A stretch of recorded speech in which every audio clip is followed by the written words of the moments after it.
Dr. Parsion, and I'm a neurosurgeon from Memphis. Today they did the operating room day. An operating room day, they actually make burr holes in the pig's head.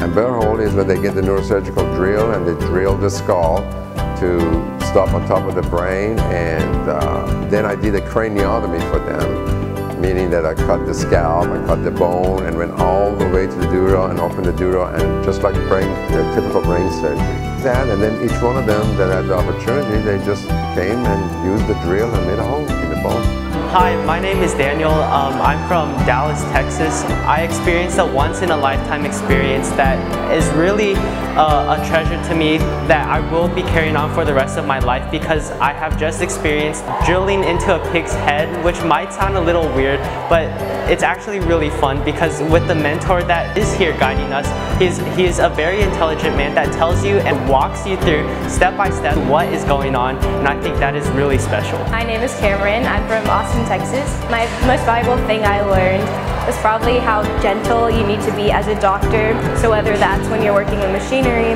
or when you're with your patients or talking to other doctors. I'm Ella and I'm from Portland, Oregon. And today I learned about neurosurgery, that it's a very precise surgery and that easily messed up. So if you are a surgeon, it can be stressful but also very rewarding at the same time. So I'm Jack Gillis. I'm from Austin, Texas. I just performed a burr hole on a fetal pig. I didn't really know that burr holes were used all that much just because I didn't know much about brain surgery in general. It made it seem that actual people do this and that it is possible. You know, I had never really even met a neurosurgeon or anything like that. So. I want every one of them to become a neurosurgeon.